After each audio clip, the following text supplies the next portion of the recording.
pour cette troisième édition d'Aide-nous les jeunes, le programme créé par et pour les jeunes. On vous retrouve ici au lycée Montchappé à Dijon avec un groupe d'une trentaine d'élèves de première en spécialité SES. Alors je dis groupe et pas classe parce qu'au départ ils ne se connaissaient pas toutes et tous. Ils ont appris à le faire un peu en travaillant ensemble. Et puis pour vous présenter tout ça, je ne serai pas tout seul, je serai avec Antoine Jacquet. Salut Antoine. Salut Corentin. Alors explique-nous qu'est-ce que c'est concrètement Aide-nous les jeunes.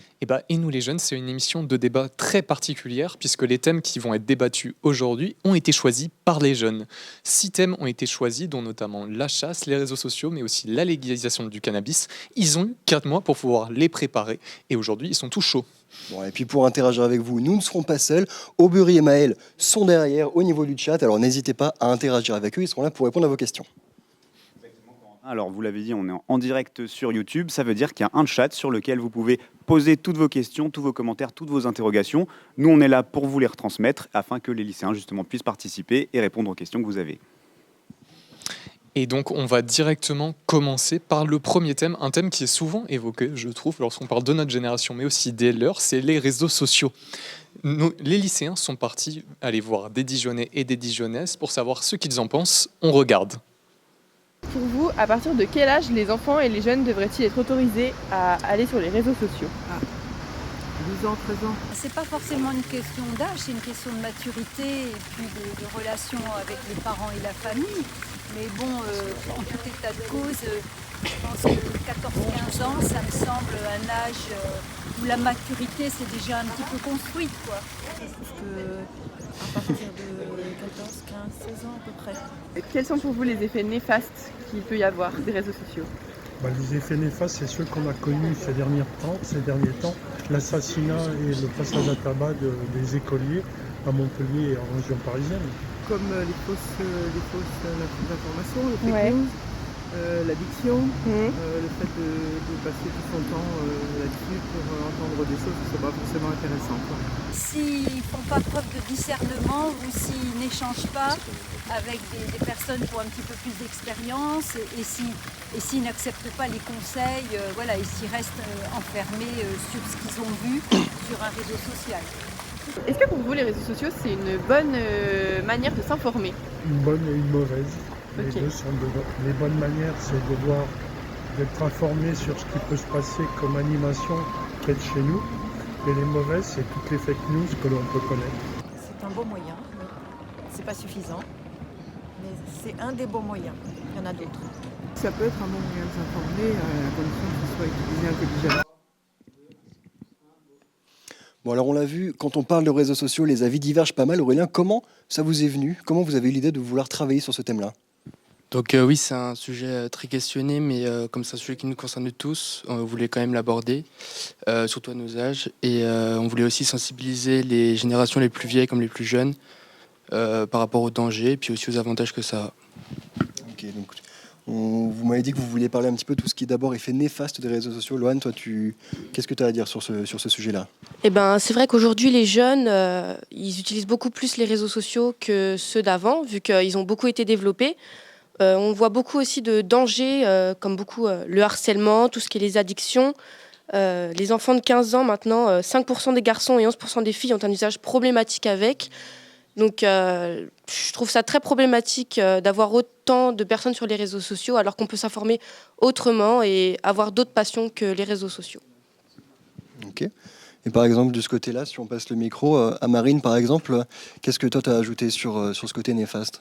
Moi, je pense qu'il y a quand même pas mal d'effets néfastes, même si il y a certains avantages qu'on citera après, que les jeunes maintenant font un mauvais usage des réseaux et les parents n'y font pas forcément tous attention. Et je pense que c'est aussi beaucoup aux parents de contrôler et d'y faire très attention. Ok, par exemple, je sais sur les réseaux sociaux, il y a une limite d'âge. Vous, par exemple, à quels âges est-ce que vous avez commencé à utiliser les réseaux sociaux ? Moi, vers 13 ans. Ok. Ouais. Et toi, Sarah, par exemple ? Je crois que c'est la même chose aussi, dans ces eaux-là.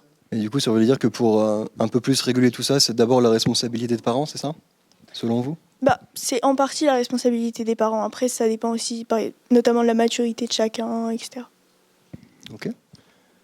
Et est-ce que, par exemple, de ce côté-là, Jules, par exemple, toi, est-ce que tu as d'autres pistes à apporter sur comment est-ce qu'on pourrait faire en sorte d'améliorer la situation ? Bah, pour moi, oui, il n'y a pas vraiment de limite d'âge. Enfin, si 13 ans, ça me paraît pas mal. Mais c'est surtout, oui, aux parents de surveiller parce que ça peut être dangereux. Il peut y avoir des individus qui se cachent derrière des comptes et tout. Donc, pour moi, c'est surtout important aux parents de surveiller ce que les enfants font sur les réseaux sociaux. Ok, c'est quoi pour vous les effets les premiers effets néfastes qui vous viennent quand vous pensez à ça, aux réseaux sociaux? Bah, le cyberharcèlement, surtout. Euh, c'est beaucoup plus facile d'harceler derrière des écrans, donc sur les réseaux sociaux, plutôt que dans la vraie vie. Donc, c'est beaucoup plus facile pour les harceleurs. Et vous, ici, dans cet établissement, vous avez été témoin de cyberharcèlement ou peut-être victime Est-ce que ici, vous avez connaissance de personnes qui ont subi du cyberharcèlement? Non, pas vraiment. Mais on en connaît, on en voit sur les réseaux, et puis il y a des témoignages sur ça. Alors, on a vu là, dans les semaines passées, il y a eu TikTok Lite notamment qui rémunérait les utilisateurs par rapport au temps d'écran, temps de visionnage. Est-ce que pour vous, bon, ça a pris fin depuis quelques temps, est-ce que vous pensez qu'il y a un problème aussi sur le temps d'écran à cause des réseaux sociaux? Est-ce qu'on passe trop de temps sur nos écrans? Moi, je pense que ouais, aujourd'hui, on passe beaucoup trop de temps sur les réseaux. On le voit surtout sur nos temps d'écran, à nous, même quand on le voit. Et puis, on voit qu'on est beaucoup plus addict. On passe moins de temps dehors à voir des amis, etc. On se focalise plus sur ce qui se passe sur Internet. Parce que c'est vrai qu'on voit plus de gens. On peut aussi rencontrer d'autres personnes qui habitent loin, communiquer avec. Mais on se focalise moins sur nos buts principaux qu'on devrait avoir en tant que jeune, je pense. Est-ce que vous avez par exemple, vous connaissez un peu votre temps d'écran, vous, si vous avez déjà regardé un peu combien de temps vous passez par jour? Ouais, moi je sais que je passe beaucoup, je passe presque 7 à 8 heures par jour. Okay. Donc je sais que c'est beaucoup, mais je m'en détache pas, hein, je le cache pas que oui, moi aussi je suis addict au réseau, hein, c'est notre génération aussi. Okay. Et toi par exemple, Aurélien, t'étais à combien? Moi c'est à peu près pareil, mais je sais que je suis addict, j'en ai une conscience, c'est pareil. Et c'est quoi comme que vous regardez pendant ces 7-8 heures? C'est réseaux sociaux, Internet, YouTube, c'est quoi? Ça dépend. Bah, après les réseaux sociaux, je m'en sers aussi pour m'informer en partie, mais ça peut être pour me divertir aussi. Ok. Et vous me disiez qu'il n'y avait pas forcément que des effets néfastes, il ne faut pas tout mettre dans le même panier, il y a aussi des avantages, c'est ça, aux réseaux sociaux Oui, justement, les manières de s'informer, après, faut savoir s'informer, c'est ça le problème. Il y a énormément de fake news, mais si on sait s'informer, c'est un avantage des réseaux sociaux parce que les informations sont rapides et bien relayées. Enfin, tout dépend, du coup. Je vois qu'il y avait d'autres choses décrites par rapport aux avantages. Tu veux nous en dire plus, Marine? Il y a aussi d'autres avantages, notamment on peut créer des liens facilement avec des personnes qui n'habitent pas forcément proches de chez nous. Et ce qui fait que, par exemple, si proche de chez nous, on a un petit peu de mal à s'intégrer, c'est plus facile de se faire des amis justement à travers un écran. Même si voilà, il peut y avoir des fausses identités derrière. Quand on arrive à savoir si c'est une bonne personne, ça peut créer des liens et c'est un bon moyen de communication. Je vois, Sarah, que tu hoches la tête, tu as quelque chose à ajouter? Oui, moi je suis en partie d'accord avec ça. Après, il faut toujours faire attention quand même à l'identité des personnes, qui ne s'avère pas toujours vraie, mais c'est un bon moyen quand même d'entretenir des relations. On a vu aussi qu'il y a pas mal de réseaux sociaux. Je le fais passer. Tiens, Jules, on t'a pas beaucoup entendu. Est-ce que pour toi, il y a d'autres avantages que créer des liens? Est-ce que toi, par exemple, dans ton expérience, ça t'a apporté quelque chose, les réseaux sociaux? Beaucoup de rencontres surtout. Mais après, je vois dans mon entourage proche ou pas forcément, ça augmente la créativité des gens. Ils peuvent aussi partager leur créativité au monde entier s'ils le souhaitent, développer leur commerce grâce aux réseaux sociaux. Donc pour moi, c'est aussi un avantage qui est important. C'est intéressant ce que tu dis, il y a tout ce côté visibilité, de pouvoir voir plein de choses différentes. Est-ce que pour vous, il n'y a pas ce côté aussi, on va beaucoup se comparer à ce qu'on voit? Est-ce qu'il n'y a pas un petit effet un peu pervers de vouloir toujours se comparer à ce qu'on voit sur les réseaux et peut-être un peu perdre de vue ce qu'on produit nous-mêmes? Oui, ça peut être très dangereux parce que surtout les jeunes qui y sont encore plus maintenant, enfin c'est de plus en plus tôt qu'ils commencent les réseaux sociaux, ça peut être très dangereux parce qu'ils vont se comparer à des filles ou des garçons sur Internet qu'ils vont voir et après ils vont rentrer dans ces critères-là de la société et après ils vont se comparer et finir par critiquer à l'école les gens qui ne rencontrent pas dans ces critères. Je vois que tu hoches la tête, Lohan, ça t'évoque quelque chose? C'est vrai qu'on peut être beaucoup plus influencé avec les réseaux si on voit par exemple une personnalité qu'on aime bien, on voudra forcément avoir des points en commun avec. Donc on va pouvoir essayer de se changer pour rentrer dans les mêmes critères et avoir peut-être aussi de la même visibilité ou être mieux intégré avec la nouvelle personne qu'on se sera créée. On parle beaucoup de changements, etc. On a vu ces derniers temps l'arrivée des Sephora Kids. Tous ces enfants qui, justement, influencés par les réseaux sociaux, vont vouloir faire des tutos make-up, vouloir commencer à se maquiller très tôt. Est-ce que vous avez peut-être des petits frères, des petites sœurs qui ont un peu ces comportements? Qu'est-ce que vous en pensez de tout ça? Moi, j'ai pas de petits frères ou petites sœurs qui sont dans cette génération-là, mais je trouve que c'est très tôt parce que surtout tout ce qui est maquillage, c'est pas fait pour des enfants de cet âge-là. Ou alors il y en a qui ont des produits faits exprès, mais je trouve pas que ce soit une bonne idée de faire ça et d'autant plus que les parents laissent faire ça. C'est pas pour leurs âges, ils veulent grandir trop vite et je pense qu'ils gâchent un petit peu leur enfance et je trouve ça pas très bien pour eux, quoi. Parce que vous, du coup, quand vous étiez plus jeune, vous avez aussi grandi avec les réseaux sociaux. Ça vous est pas arrivé de vouloir faire comme sur les réseaux, justement?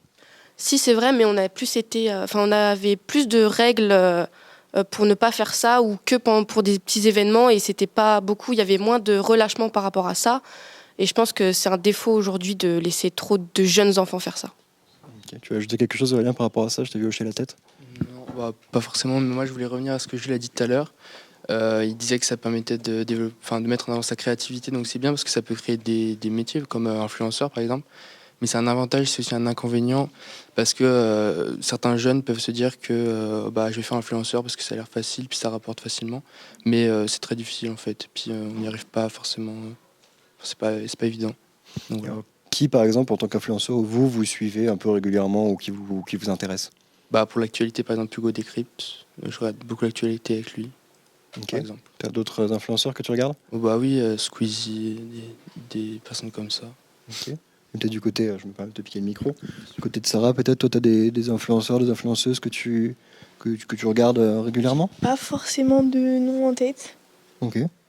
Est-ce que toi, quand tu vas sur les réseaux, qu'est-ce que tu regardes en général?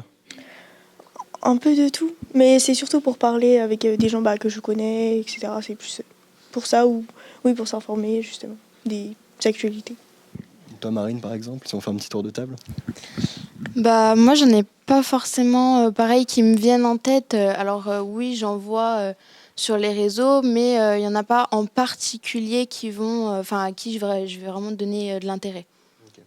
Je reviens à ce que tu disais rapidement, Aurélien. Tu parlais d'Hugo Décrypte, justement, qui a quelques semaines a lancé Élan, un média qui est vraiment à portée des jeunes. Est-ce qu'avoir des médias comme ça qui s'adressent directement à vous, qui ont des contenus qui sont ciblés sur ce que vous consommez, ça vous intéresse et qu'est-ce que ça change pour vous? Oui, parce qu'il me semble qu'il aide pour se diriger vers les études supérieures, tout ça. Et par exemple, je vois ma soeur qui galère beaucoup avec Parcoursup. Je pense que ça peut aider, donc c'est utile, je pense. Ouais. Okay. Est-ce que vous êtes abonné à Élan, du coup, depuis quelques temps? Non, je ne l'ai pas encore fait. Ok, très bien. Ok. Je sais pas, on a fait un petit tour de tout ce qu'il y avait autour de tout ça. Est-ce que vous avez d'autres choses à ajouter qui vous semblent important d'aborder? C'est vrai qu'à cause des réseaux sociaux, aujourd'hui, on a beaucoup aussi de personnes qui se renferment sur eux-mêmes, qui peuvent, entre guillemets, développer des maladies telles que des problèmes mentaux ou comportementaux, parce qu'à force d'être addict aux réseaux, on se renferme et on n'essaie pas de se développer comme si on l'aurait fait naturellement. Et c'est un problème aujourd'hui parce que on se renferme trop dans ce qu'on voit et pas dans ce qu'on est vraiment. Et est-ce que, je rebondis sur ce que tu disais par rapport à potentiellement développer des problèmes psychologiques, il y a aussi toute une partie des réseaux qui servent justement à donner de la visibilité à ce genre de troubles. Je vois pas mal d'influenceurs, influenceuses, Wear Olympe qui parlent beaucoup de TDI, troubles dissociatifs de l'identité. Est-ce que tu penses que ça peut pas aussi apporter à ces personnes qui ont très peu de représentation, de pouvoir sortir un peu justement de cette solitude qu'ils ressentent au quotidien? Oui, je pense que ça peut aider forcément, mais de base, les réseaux sociaux, c'est pas forcément fait pour que parler des maladies, parce que on veut parler, normalement, on parle de sa créativité, de ce qu'on aime. Donc c'est vrai que ça aide beaucoup, je dis pas le contraire, mais je pense aussi que les réseaux sociaux sont aussi une partie de pourquoi on parle de ça aussi, justement, sur les réseaux. C'est aussi à cause d'eux qu'on a des problèmes et de pourquoi on est obligé d'en reparler justement après. Je vois que tu hoches la tête, Jules, ça te fait penser à quelque chose? Bah, pour moi, c'est quand même assez bien. Enfin, c'est un aspect positif des réseaux sociaux, c'est qu'on parle beaucoup plus de la santé mentale maintenant dessus. Enfin, il y a moins un sujet tabou là-dessus, donc enfin, c'est bien. Les jeunes peuvent se reconnaître dans certains mots d'influenceurs avec qui ils auraient jamais osé en parler sur un autre réseau, enfin sur un autre. Alors, je vous coupe 30 secondes. On a une petite interaction au niveau du chat. Qu'est-ce que tu voulais me dire, Robert? Alors justement, c'est une question qui vient en entendant ce que vous dites. Vous dites que vous passez beaucoup de temps sur les réseaux sociaux, que vous consommez par exemple des médias, de l'information là-dessus. Pourquoi justement rester sur les réseaux sociaux quand vous savez que vous êtes addict et pas, je sais pas, lire un journal ou aller sortir? Qu'est-ce qui vous pousse justement à rester accro à ces réseaux sociaux alors que vous savez que vous l'êtes? C'est toi qui t'y colle, Jules? Bah, je sais pas trop. Enfin, j'essaye quand même en temps normal de sortir un peu de ça, mais c'est plus fort que moi. J'ai tout le temps envie d'y retourner, notamment avec TikTok où on voit pas le temps passer. C'est des vidéos de 15 secondes, donc ça va très vite et voilà, ça rend quand même addict facilement. Tous les deux, je sais que vous me disiez que vous aviez conscience de ça. Est-ce que vous essayez de mettre en place des restrictions ou de vous gérer un peu sur ce niveau-là? Moi, c'est vrai que j'essaye pas trop parce que je sais que je suis addict et que je pourrais pas m'en détacher. Enfin, je pourrais un petit peu réduire, c'est vrai, mais c'est la facilité qui fait tout. Les réseaux sociaux, c'est facile, on interagit en direct, enfin, les informations sont tout de suite là, on n'a pas besoin d'attendre. Ce qu'on cherche, on le trouve presque directement. Donc, c'est vraiment la facilité qui joue, je pense. Ouais, bah moi personnellement, pareil, je m'en détache pas. Mais je connais des amis qui se mettent des limites de temps, qui les désinstallent parfois aussi, juste pour s'en détacher complètement, et puis ça marche. Donc peut-être faire pareil. Ouais, donc vous, pardon, je t'ai coupé la parole. Vas-y, excuse-moi, continue. Puis, On voit plus de gens, on peut aussi rencontrer d'autres personnes qui habitent loin, comme on dit avec.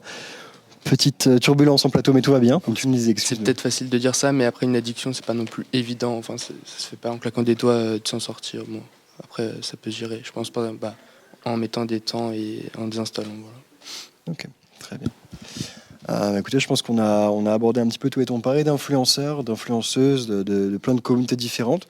On voit aussi les influenceurs chasse sur les réseaux sociaux, ce qui va nous amener à notre deuxième thème qui sera présenté par Antoine, qui va nous parler de la chasse. En effet, on va vous parler de la chasse parce que certains influenceurs peuvent aussi ramener d'autres personnes. Pour les influenceurs chasse, on retrouve notamment Johanna Clermont avec 180 000 abonnés sur Instagram, ou alors Fiona Hopkins avec 28 000 abonnés sur Facebook, qui peuvent donner une image plus jeune et aussi plus féminine d'un sport qui est quand même assez masculin. Je vais vous tourner vers toi, notamment Clarisse. Pourquoi est-ce que tu es pro-chasse? Déjà parce que je fais de la chasse à courre. Et je trouve que c'est... Enfin, ça va paraître un petit peu bizarre, mais c'est comme un peu une passion parce que déjà, j'adore l'équitation, donc forcément, ça ramène... je fais de l'équitation dans la chasse à courre.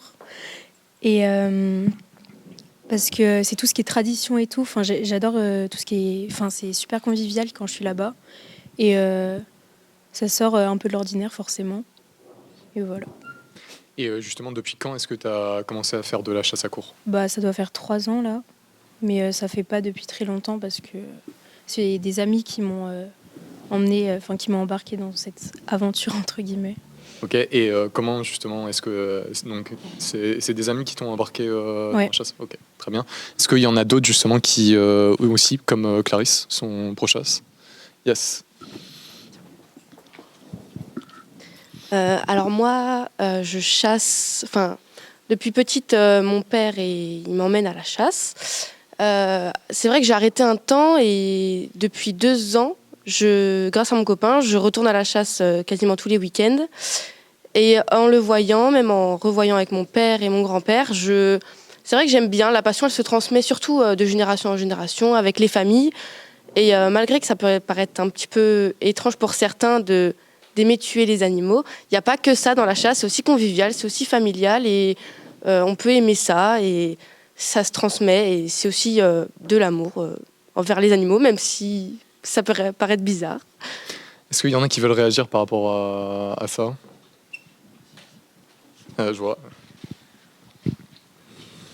C'est vrai que moi, je ne suis pas pour la chasse. En fait, je remets pas en question les arguments qui sont souvent donnés, que peut-être elles pourront nous donner après. Mais ce que je comprends pas principalement, c'est justement le fait d'en faire un loisir, le fait que ça puisse être une passion et qu'on puisse aimer faire ça, c'est quelque chose que j'arrive pas forcément à concevoir. Ok. Et ben justement, est-ce que Clarisse, est-ce que vous voulez répondre? Alors la réponse va être très simple, c'est que c'est vrai que ça peut paraître bizarre, comme je l'ai dit, mais une passion reste une passion comme une autre. La chasse, c'est plutôt familial, si on n'est pas forcément, on est plus tenté à être dedans quand on est élevé avec, quand on voit, quand on profite des moments aussi partagés. Donc c'est une passion comme une autre, et je pense qu'il faut vivre pour pouvoir comprendre et aimer. Et justement, si on reprend les arguments par rapport au respect animal, justement, est-ce que la chasse peut aussi permettre un respect animal, ou est-ce que justement tuer des animaux, ça peut... Est-ce qu'il y en a qui veulent répondre à ça? Des fois, il y a des chasses qui se passent mal, donc on les gracie. Je sais plus comment est-ce qu'on dit, mais on les laisse, on leur fait pas de mal, hein, on les laisse pas en sang ou je sais pas quoi. Mais personnellement, moi, pour les chiens, vraiment, on s'en occupe super bien. Enfin, c'est des chiens qu'on peut pas laisser comme ça dans avec des propriétaires ou des choses comme ça. C'est vraiment des chiens de chasse, donc déjà, ça, on s'en occupe bien. Et puis pareil pour je sais. Ok, parfait. Justement, toi, Julien, tu m'avais dit que tu étais pro-chasse, même si tu faisais pas de la chasse. Pour quelle raison? Déjà pour l'aspect traditionnel et culturel, ça a toujours été un loisir. On le voit que au Moyen-Âge, même les nobles faisaient de la chasse, et c'était un loisir qui était très, très, très répandu. Et aussi parce que ça a plein d'autres avantages, la chasse. Ok. Des avantages écologiques et économiques, puisque on a des animaux qui n'ont pas forcément de prédateurs naturels en forêt, tels que le sanglier ou encore d'autres gibiers, qui posent beaucoup de problèmes, notamment parce qu'on commence à avoir une surpopulation à des moments. Du coup, ça permet une régularisation de cette population. Voilà. Et justement... Ok, et justement, Aubry a une question. Des avis qui divergent sur la chasse. Il y a quelqu'un qui dit que la chasse, c'est naturel, c'est bien, mais qu'il faut que ce soit mieux régulé. Est-ce que vous, c'est quelque chose que vous ressentez, vous qui pratiquez la chasse? Est-ce que vous trouvez que c'est pas assez régulé, qu'il faudrait plus l'encadrer, cette pratique? Est-ce que quelqu'un veut répondre? Est-ce que vous trouvez que ça doit être mieux régulé ou moins aussi? C'est possible? Moi, je pense que la chasse, c'est régulé comme il faut. Il y a des plans de chasse faits exprès pour chaque société, chaque région. Il y a des quotas qui sont faits pour voir quel type de gibier il y a en trop, qu'il faut réguler à un certain moment. C'est pour ça qu'il y a des dates, des saisons qu'on appelle de chasse, pour pouvoir réguler ce gibier. Je pense que c'est assez bien régulé, même si parfois il faudrait peut-être un petit peu plus ou moins. Ça dépend des régions, ça dépend de tout. Donc je pense que pour moi, c'est bien régulé et qu'il faudrait que ça continue. Ok. Justement, vu que toi, tu chasses, quelles sont les régulations qu'il y a là où tu chasses? Alors moi, il y a des régulations par rapport aux sangliers, aux chevreuils et un petit peu de cervidés. Donc ça dépend dans la région, mais la région où je suis, il faut réguler un petit peu. Donc il y a un quota de sangliers qui peut être élevé ou pas suivant les sociétés. Et puis chaque société est propre à sa saison, à son quota qu'elle doit faire. Et même si parfois on régule pas assez, il manque des animaux au plan de chasse, il faut tout de même essayer de les faire pour pouvoir réguler et pouvoir bien gérer la biodiversité. Ok. À contrario, est-ce qu'il y en a qui pensent que c'est pas assez régulé justement? Oui. Vas-y, Léopold. Alors, je voudrais revenir sur plusieurs petites choses qui ont été dites. Déjà sur les chiens de chasse. En soi, il y a énormément de chiens qui sont emmenés avec vous dans la chasse à courre et qui sont tués par les sangliers par exemple, par d'autres animaux, ou simplement quand vous crassis, c'est ça ? T'as dit, où tu en bas dans la chasse et parfois vous abandonnez aussi des chiens avec, des choses comme ça.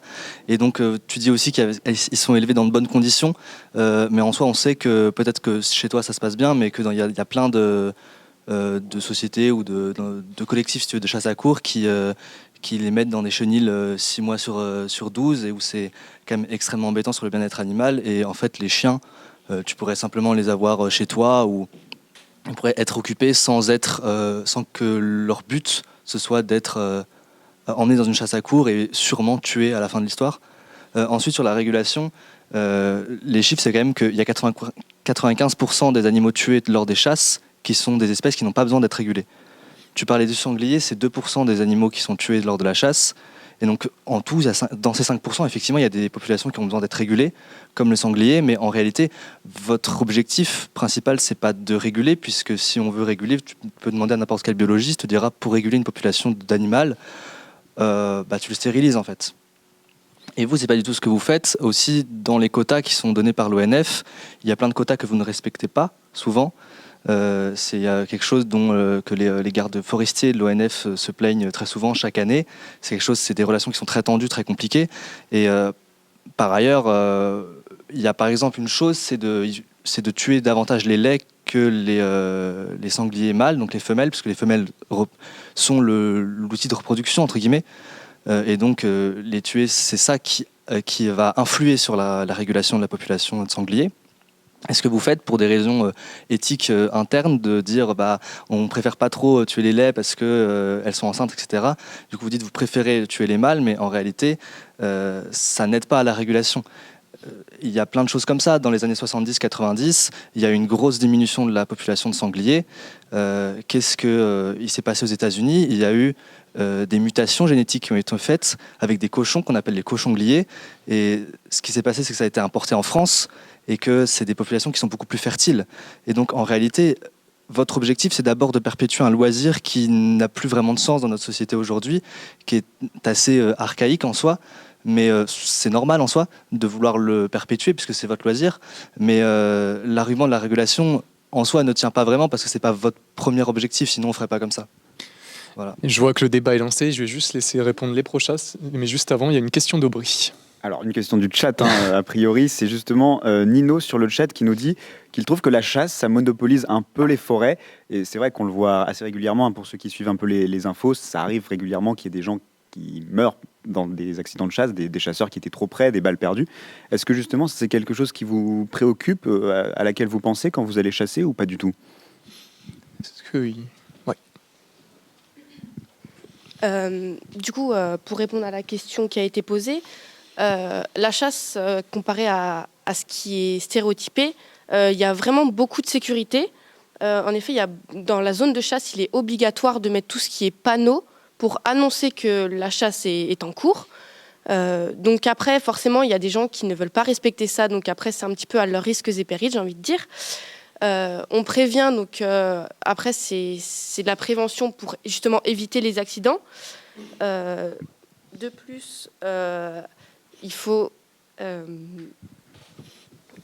oui, du coup, déjà en 2000, il y avait 232 accidents et dont 39 qui sont mortels. Donc effectivement, c'était élevé, mais maintenant en 2023, il y a eu 80 accidents, dont 6 qui ont été mortels. Donc on voit que la sécurité de la chasse a été beaucoup augmentée. On le voit notamment par rapport aux accidents mortels. Et aussi, il y a des accidents qui ne sont pas faits exprès, c'est-à-dire que la balle peut ricocher, donc ce n'est pas intentionnel sur le moment. Donc c'est ce qu'on appelle un accident, ce n'est pas fait exprès. Et justement, est-ce qu'il y en a qui trouveraient qu'il faudra encore plus réguler ? Parce que c'est vrai aussi qu'il y a eu moins d'accidents mortels. Est-ce que pour vous, ça suffit ? Pas du tout. Vas-y, Valentine. Moi, je pense, en fait, le principal problème actuellement, c'est que dans notre société actuelle, la chasse, c'est peut-être considéré comme étant une tradition, mais elle correspond plus forcément aux mœurs d'aujourd'hui. Et les accidents, c'est notamment, ça peut prouver ça aussi, parce que peut-être que les Français ont moins confiance dans les chasseurs, dans le sens où il y a un sondage qui a été fait en août par l'IFAP, où 82% des Français se sont dit contre la chasse à courre.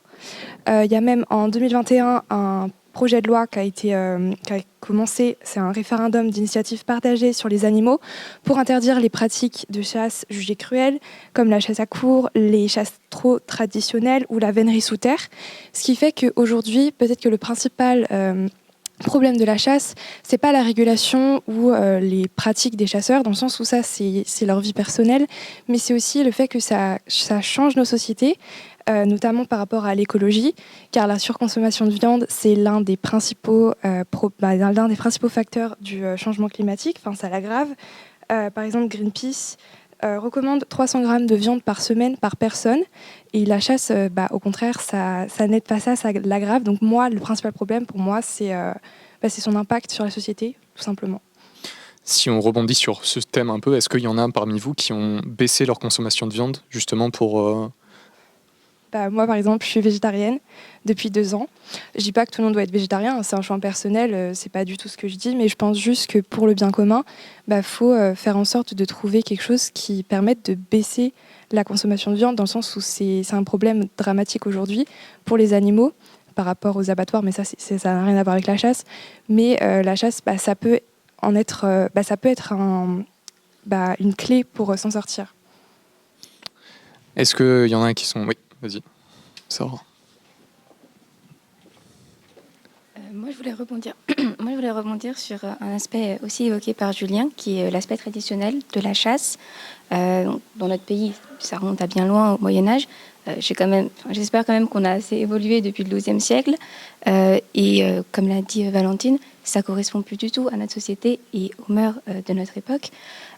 Donc, je ne dis pas qu'il faut l'interdire ou quelque chose comme ça, mais il faut quand même penser au fait que, comme l'a dit 82% des Français, ne trouvent pas cette pratique forcément utile ou...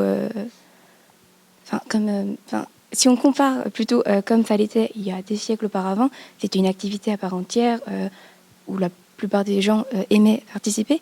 Et je pense... l'un des principaux arguments avancés étant l'aspect traditionnel, dans mon propre avis, c'est qu'il faudrait peut-être reconsidérer cet aspect, en tout cas. Est-ce que vous avez encore des choses à dire sur ce thème ? C'est bon. Écoutez, on va passer au thème suivant, qui est un thème qui est aussi vraiment d'actualité, c'est la légalisation du cannabis.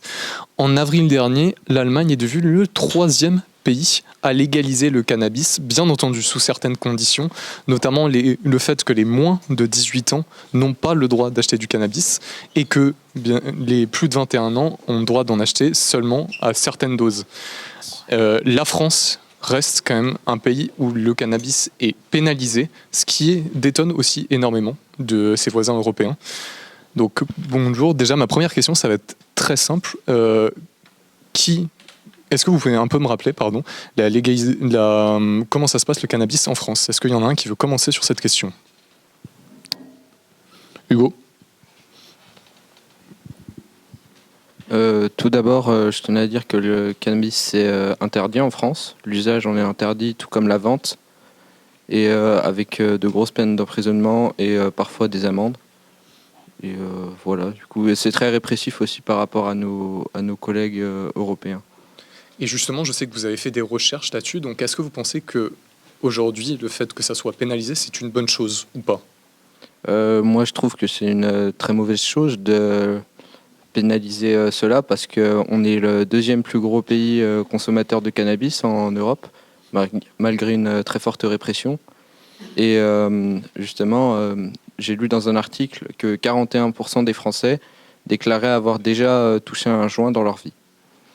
Très bien. Est-ce qu'il y en a qui sont d'accord, pas d'accord avec cette réponse qu'a fait Hugo ? Vas-y. Certes, la France est le 2e plus gros consommateur d'Europe, mais ça ne veut pas pourtant dire que le fait que ça soit pénalisé soit inutile, parce que ça évite que d'autres le consomment quand même de la drogue, car ça fonctionne comme une limite un peu, et ça permet de faire hésiter des personnes à en utiliser, à en consommer, d'autant plus que c'est illégal, donc c'est comme un frein pour beaucoup d'usagers. Donc le légaliser, ça augmenterait forcément la consommation du cannabis en France. Donc ça ne résoudrait pas le problème principal. Est-ce que vous avez vu justement des pays européens où le légaliser ou aussi le dépénaliser, ce qui est un autre sujet, a augmenté sa consommation, justement? Est-ce que vous avez une idée sur la question? Est-ce qu'il y en a qui veulent répondre? C'est pas grave. Non, mais justement, c'est ce qu'on a vu, c'est-à-dire qu'en fait, au Portugal, où c'est dépénalisé, justement, la consommation a augmenté, même si elle n'a pas augmenté fortement. Justement, en parlant de dépénalisation et légalisation, est-ce que vous savez la différence entre les deux? Une dépénalisation, si je ne me trompe pas, c'est que c'est toujours interdit, mais ce n'est pas inscrit dans le casier judiciaire. Pardon. Et une légalisation, c'est que l'utilisation comme la vente du produit est autorisée. Très bien. Et justement, ceux qui sont là, est-ce que vous seriez plus pour une dépénalisation ou une légalisation? Moi, je serais plus pour une légalisation. Pourquoi? Parce que justement, ça pourrait, tout comme mon argument tout à l'heure, et en plus, pourrait y avoir des officines dédiées à la vente du cannabis, et donc du coup réguler la consommation des mineurs, notamment en n'en vendant pas au moins de 18 ans. Et on avait vu aussi que 50% des mineurs en France en 2014 avaient déjà touché au cannabis. Et justement, un des arguments aussi pour la légalisation serait que le fait que quand c'est pas légal, il y a plus de trafic. Est-ce que vous l'avez vu ça aussi? Est-ce qu'il y en a qui veulent me parler? T'as pas beaucoup entendu, Joanne. En effet, on peut voir une baisse du trafic sur le marché noir. Donc une chute de la vente du cannabis sur le marché noir de 47%. En plus, la légalisation du cannabis permettrait à l'État de produire une recette fiscale très importante. Donc, à peu près dans l'État du Colorado, ça a permis de faire 1 milliard de recettes fiscales en 2020. Donc, voilà. On va revenir sur ce point, mais Aubry, je crois que le chat a une question. Alors, une question justement en parlant des officines qui pourraient ouvrir pour légaliser le cannabis, ce qui permettrait d'éviter d'en vendre aux mineurs. Est-ce que justement ça veut dire que les mineurs arrêteraient d'en consommer? Est-ce qu'au contraire ils ne se rabattraient pas plus sur le trafic et avoir de la marchandise de moins bonne qualité? Parce que s'ils veulent fumer, ils le feront quand même s'ils ne peuvent pas l'acheter par des circuits légaux. Est-ce qu'il y a quelqu'un qui veut répondre? Hugo, je te sens très intéressé sur le sujet. À mon sens, non, parce que déjà, on peut le voir avec le tabac, c'est déjà très régulé, je trouve. Dans les bureaux de tabac, c'est très difficile justement de pouvoir acheter, par exemple, des cigarettes en toute légalité, de pouvoir acheter des cigarettes quand on est mineur. Et justement, je me dis que si il y a une aussi grosse vérification sur le tabac, sur un sujet comme le cannabis, ce sera justement plus vérifié, justement, ces choses-là, le fait que les gens soient mineurs ou pas. Ok.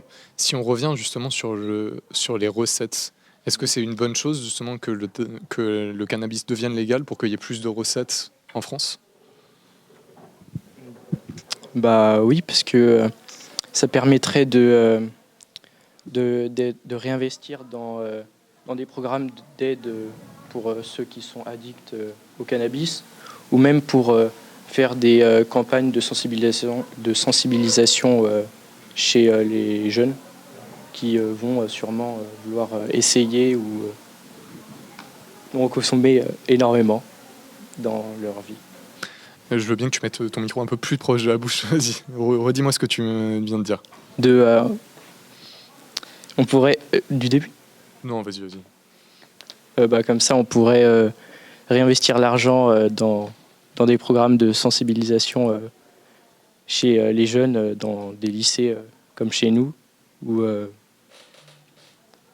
dans des programmes... Ok.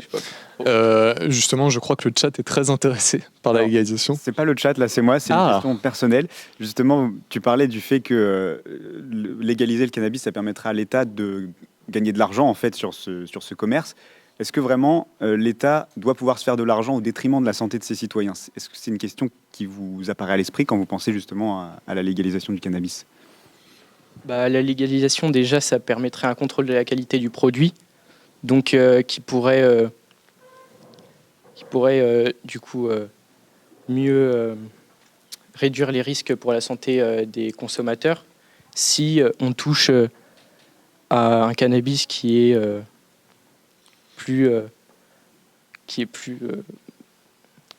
je sais pas trop comment dire, mais qui est moins pur, disons-le. Oui. Ouais. Voilà. Et donc on peut mieux contrôler et réglementer l'accès à cette substance. Donc on réduit les risques pour la santé des consommateurs. Et voilà. Ok, très bien. Je vois que du coup vous êtes tous les deux pour la légalisation. Est-ce qu'il y en a qui seraient contre, justement? Oui. Moi, bien sûr, je suis contre. Et je reviens sur le point que Joanie a énoncé précédemment.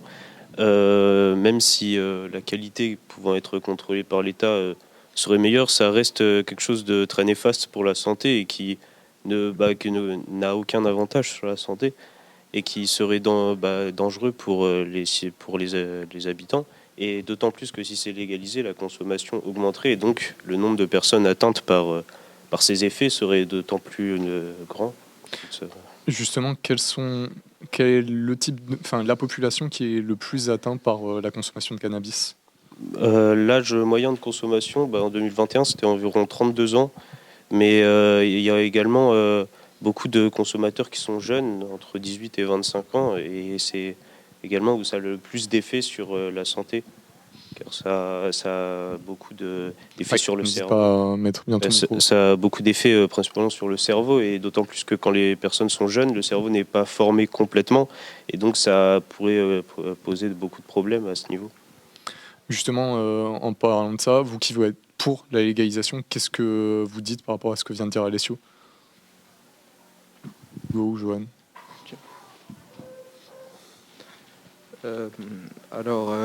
Comment dire?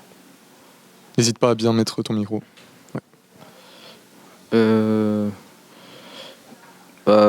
Déjà...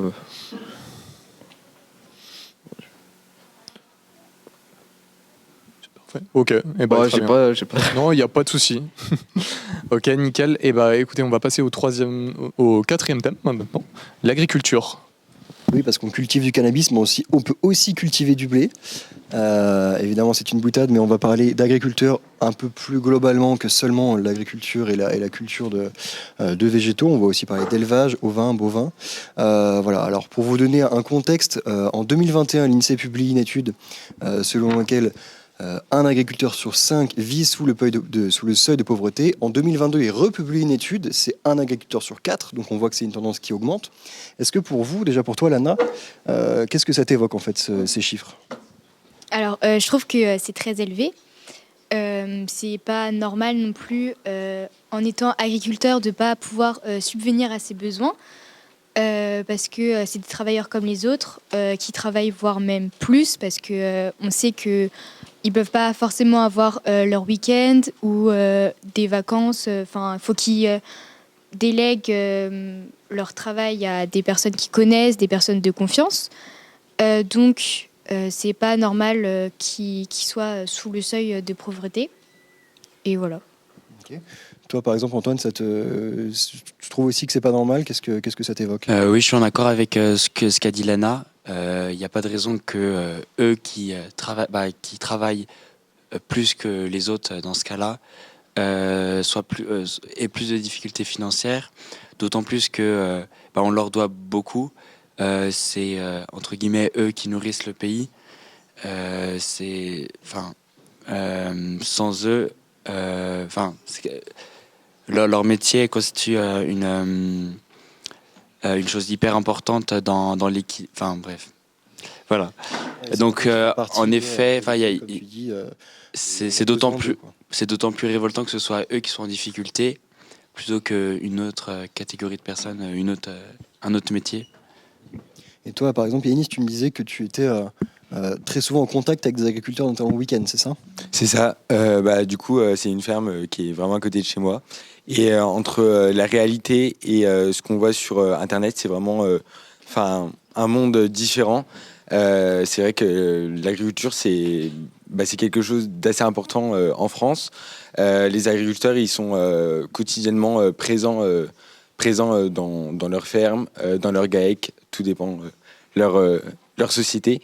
Donc c'est vrai que on se rend vraiment pas compte des conditions et des problèmes qui rencontrent tous les jours et dont les manifestations qui ont commencé maintenant l'année dernière.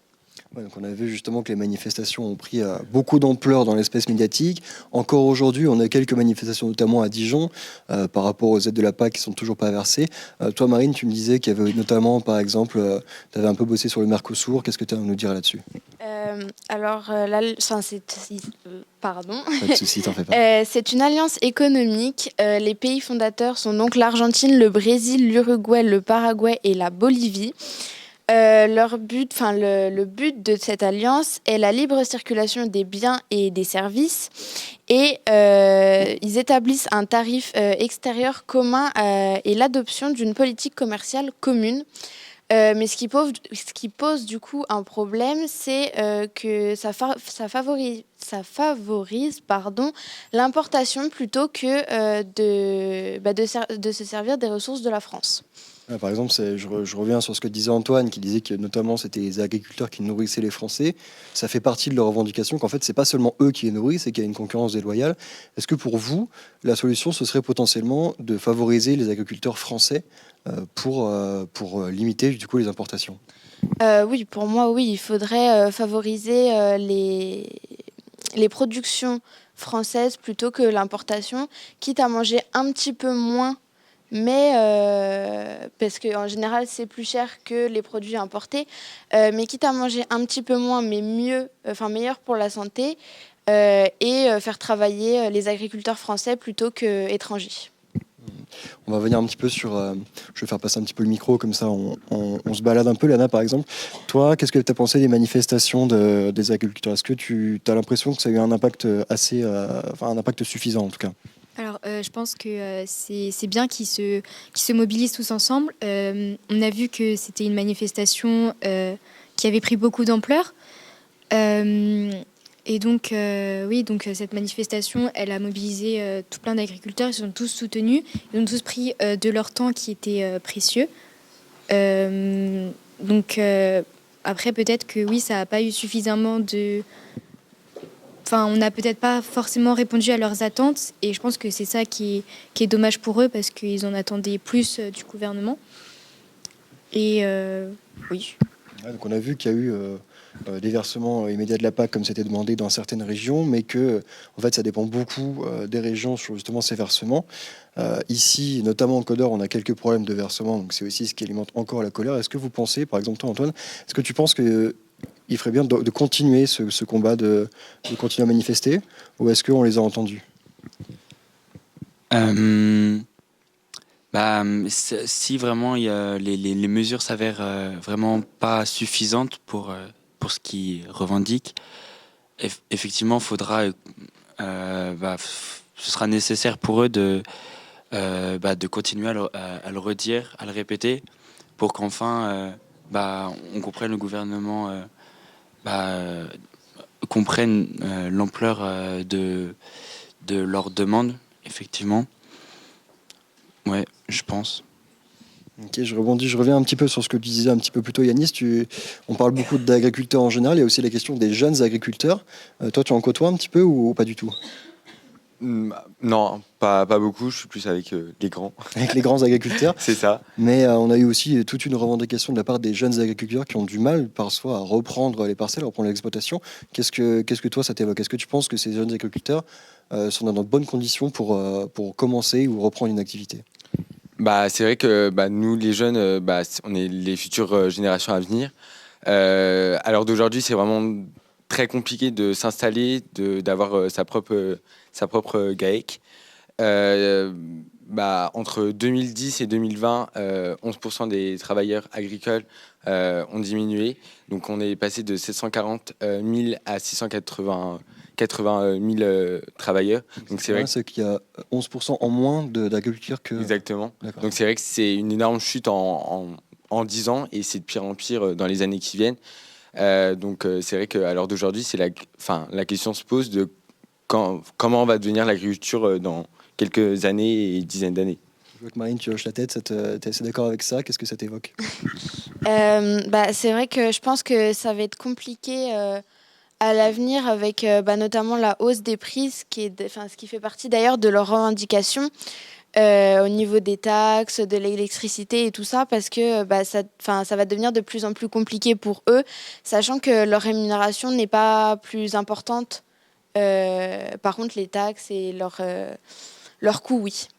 Après, on a eu des annonces fortes qui ont été faites notamment par le gouvernement, par Gabriel Attal, parce que quand ils descendent dans la rue,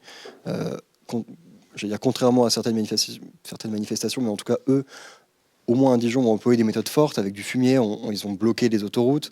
Moi, j'étais sur la A6 pendant les manifestations. On les entend quand même quand ils revendiquent. C'est vrai qu'ils sont plus gros que les autres, mais... On parle des tracteurs. Hein. Oui. Et disons qu'ils sont plus imposants avec leurs tracteurs que les autres personnes avec leurs voitures. Mais je pense que même s'ils sont entendus, c'est peut-être compliqué de leur donner forcément tout ce qu'ils veulent, parce que c'est peut-être pas possible forcément au niveau de l'État. Alors je sais pas exactement, mais voilà. Vas-y, je t'en prie, Anis. Moi, je trouve que c'est vraiment pas normal qu'ils sont obligés de manifester dans les rues. Enfin, je dirais l'agriculture, c'est vraiment un métier qui nous touche tous. Et je pense de les entendre. Normalement, les décisions, elles doivent être prises avant. Et c'est pas quand ils sont entre guillemets au bord du rouleau que là, faut peut-être actionner des solutions. Je veux dire, l'agriculture, ça nous touche tous. Et c'est pas normal. Est-ce que c'est pas un petit peu pareil pour tous les secteurs? On pense à la santé, on pense à plein d'autres secteurs. Est-ce que finalement, c'est pas un peu la situation de tout le monde? Si, tout le monde doit être écouté et l'État doit proposer des solutions plus directes et attendre moins longtemps d'agir, pour agir, parce que sinon après, où va la France? Où va la France? Et en parlant de la France, on parle à Aubery. Qu'est-ce qu'il y a une question depuis le chat? Alors justement, on vous parlait des manifestations des agriculteurs au début d'année, donc on comprend qu'ils ont des revendications, que c'est pas facile pour eux. Tu as évoqué, Corentin, le seuil de pauvreté. C'est une profession qui est difficile. Est-ce que vous ne trouvez pas justement que pendant les manifestations, on leur a passé beaucoup de choses, si je puis utiliser l'expression? On l'a vu pendant les retraites, par exemple, où pas à Dijon, mais à Paris, où on avait des déploiements de CRS, des gaz lacrymogènes, etc., qui étaient très rapidement utilisés. On n'a pas du tout vu ça pendant les manifestations d'agriculteurs, alors qu'ils ont bloqué beaucoup de choses. Est-ce que vous trouvez que finalement, on n'est pas trop tolérant avec eux par rapport à d'autres manifestants? Alors déjà, je pense que c'est pas parce que on lance des gaz lacrymogènes et qu'on fait des sommations illégales, des choses comme ça sur d'autres manifestations qu'il faut le faire pour les agriculteurs. C'est bien qu'il y ait un peu plus de tolérance. Ça s'explique aussi parce que c'est des syndicats de droite qui soutiennent ces manifestations. Et par ailleurs, on a parlé de est-ce qu'on leur On peut continuer, t'en fais pas. Ah ouais. Okay. Vous avez manqué cette sonnerie. Et par ailleurs, on a dit que, vous avez évoqué le fait qu'on leur a octroyé beaucoup de choses, mais en soi, c'est pas tellement juste. Et par exemple, Gabriel Attal a fait des annonces sur les traités de libre-échange. Aujourd'hui, les traités de libre-échange, il y en a des nouveaux qui ont été votés à l'Assemblée nationale, notamment avec le Chili, le Congo, ou le Kenya, il me semble, l'Argentine, donc la Nouvelle-Zélande aussi. Donc, en réalité, c'est des fausses promesses, entre guillemets, pour juste calmer les ardeurs. Et les seules mesures qui ont été faites, c'est des mesures anti-écologiques, donc qui enlèvent des contraintes effectivement aux agriculteurs, donc qui à court terme sont bénéfiques pour eux, mais à long terme, c'est les premiers touchés. Et si le plan Ecophyto vient d'être arrêté, ou en tout cas c'est ce que Macron a annoncé, et pourtant, c'est un des plans les plus importants. Si on laisse autant de pesticides être utilisés et avoir aucune limite, mesure écologique, en fait, à long terme, ça va être la catastrophe. Et ça va être donc les agriculteurs, donc les cultures premières touchées, des inondations, des sécheresses, des contaminations. Et c'est un des gros sujets du changement climatique, c'est les famines, c'est l'alimentation. Et donc non, je pense qu'on ne leur a pas octroyé assez, et en tout cas on leur a mal octroyé. Voilà. On a vu qu'il y avait une grosse fracture entre écologie et agriculture, en tout cas pour certains, parce qu'évidemment il y a tout ce qui est permaculture, mais qui n'est pas du tout un modèle dominant dans notre agriculture en France. Est-ce que par exemple toi, tu considères, Léopold, que on doit pouvoir allier écologie et agriculture et arrêter en fait de se taper dessus? On pense aux 4% de jachère qui avait été pas mal grogné par les agriculteurs. Est-ce que, pour toi, comment est-ce qu'on peut réussir à conforter les deux? Effectivement, je trouve que c'est un des gros sujets, et c'est un des sujets les plus importants sur l'agriculture, c'est qu'il faut absolument allier écologie et agriculture, et que c'est un non-sens à long terme d'essayer de renier l'écologie au profit de l'agriculture, en tout cas d'opposer les deux comme si on ne pouvait pas faire avec. En réalité, on peut faire avec. Et effectivement, aujourd'hui, ils sont dans une situation économique déplorable, les agriculteurs, mais on peut avoir des mesures écologiques et en même temps rehausser leur salaire. Et on peut faire les deux, en fait, c'est possible. On a les mesures, on peut aller chercher de l'argent, il y en a en réalité, c'est juste une question de volonté de où aller les chercher. Voilà, aujourd'hui, il y a un nouveau plan de sobriété qui a été annoncé, on enlève 20 milliards, on les enlève sur la culture, sur l'école, sur ces choses-là, alors qu'en réalité, on pourrait gagner 16 milliards en rétablissant un ISF, en gagner 22 en ajoutant un volet climatique à cet ISF-là. Et donc, c'est quelque chose d'extrêmement important de pouvoir allier ces deux choses-là. Et malheureusement, c'est une des guerres des idées sur lesquelles, médiatiquement parlant, le gouvernement a gagné en divisant la population française entre écologie et agriculture, alors qu'il faut absolument justement en faire un champ commun, quoi. C'est vraiment hyper important à long terme. Donc effectivement, il faut. Et en même temps, je reviens un peu à toi, Agnès, parce que tu me disais que tu côtoyais les agriculteurs, notamment le week-end. On les entend aussi, ces agriculteurs, pour qui en fait on demande de faire toujours plus avec toujours moins, qui cultivent déjà sur des terres qui sont la plupart du temps polluées. Est-ce qu'eux, ils t'en parlent justement de ce ras-le-bol en fait, qu'on leur demande de produire plus, moins cher et avec des plus propres? Bah, c'est ça, en fait, c'est pas possible. On demande donc aux agriculteurs français d'utiliser moins de pesticides, de produits chimiques dans les champs, alors que en fait, la nourriture qu'on importe, en fait, c'est exactement ce que la France ne veut pas que les agriculteurs utilisent. Donc, c'est vrai que là, c'est un peu un désaccord. Enfin, je veux dire, c'est une contradiction totale. Je veux dire, les agriculteurs, malheureusement, ils n'ont pas le choix d'utiliser certains produits. Et après, c'est tout un système en marche. Il parlait un peu du climat. Le climat, il demande plus de produits bio. Mais la terre bio, c'est tout. Ça demande plus de temps à cultiver. Les terres, il faut bien les travailler plusieurs fois. Donc l'émission de carbone, elle est encore plus importante du coup.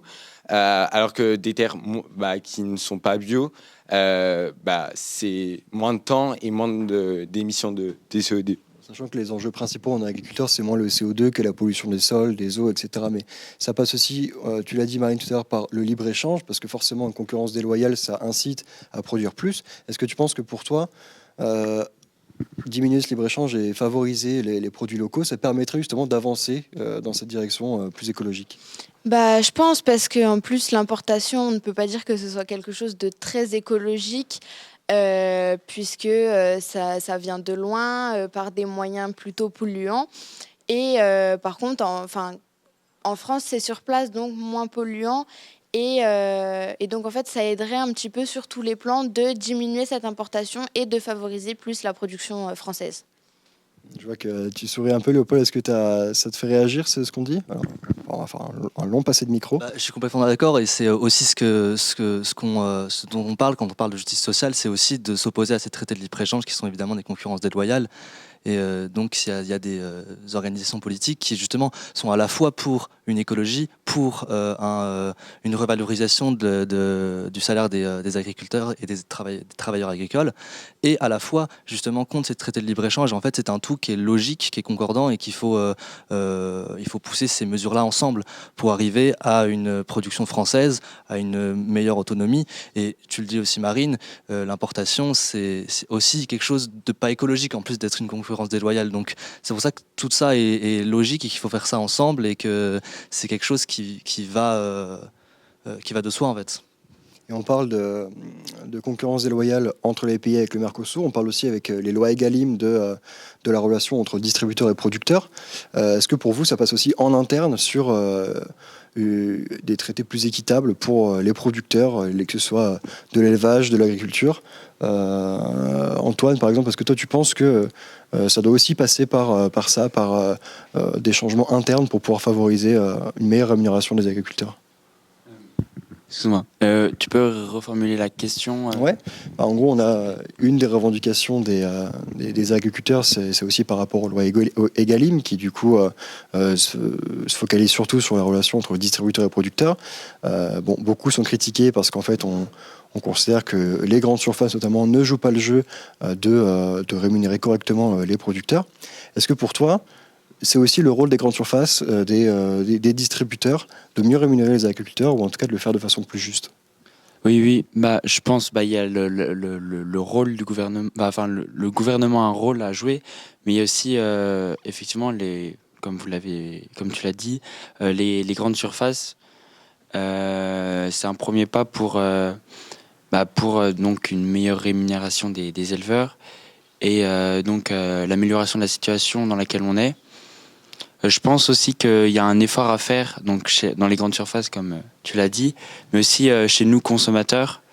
On a un peu un rôle à jouer dans tout ça. Favoriser vraiment les produits locaux, bio éventuellement, mais surtout locaux, pas d'importation. Et comme ça, on peut vraiment avoir de l'impact chacun d'entre nous.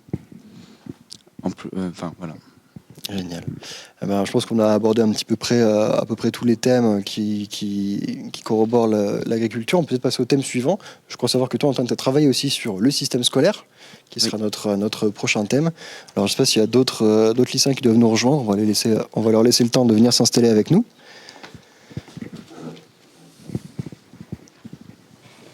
Magnifique. Parce que le système scolaire, c'est aussi un des thèmes très importants et qui vous touche pour le coup directement. Toi, par exemple, Antoine, qu'est-ce que tu peux nous dire à propos du système scolaire? Qu'est-ce qui, toi, t'a donné envie de travailler sur ce thème? Effectivement, comme tu l'as dit, ça nous concerne au premier plan, étant donné qu'on est élève, qu'on sort du collège, on est en plein dans le lycée, bref. J'ai eu l'occasion de partir à l'étranger et puis d'un peu d'observer, voir comment ça marchait là-bas. En Allemagne. Okay. Et je me suis rendu compte que niveau des emplois du temps,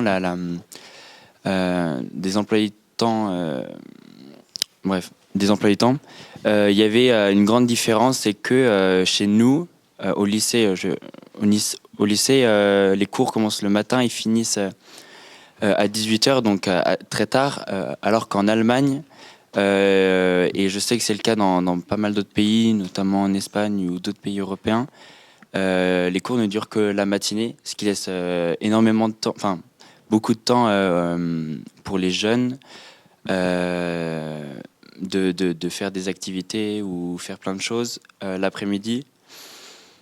Ce qui m'a donné envie d'en parler, c'est que étant jeune, on reviens juste un petit peu sur Ouais, ce que ouais, tu ouais, disais je par veux rapport à bien.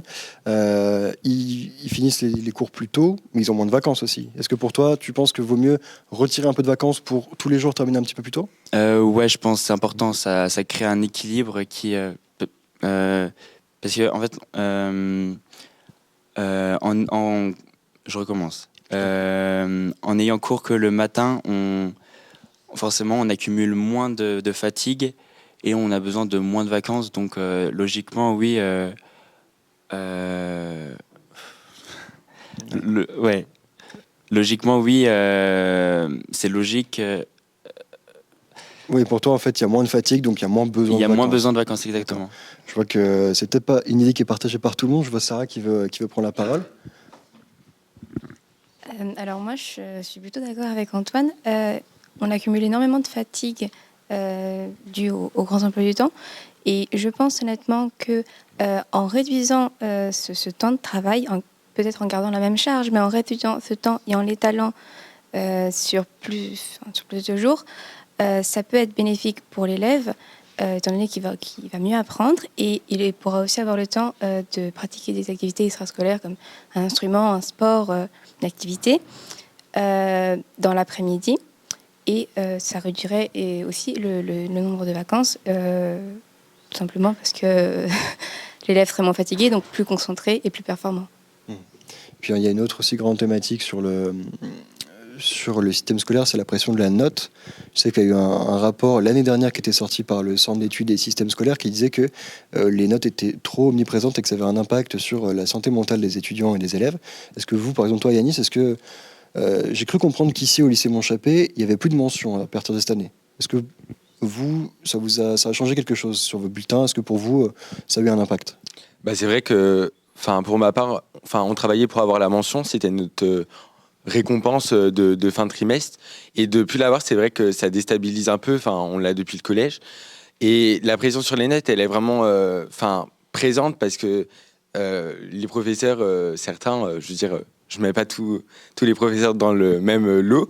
Ils nous disent que les notes, c'est pas le plus important, mais sur Parcoursup, par exemple, c'est ça qui fait tout et qui fait notre dossier plus tard. Donc c'est important.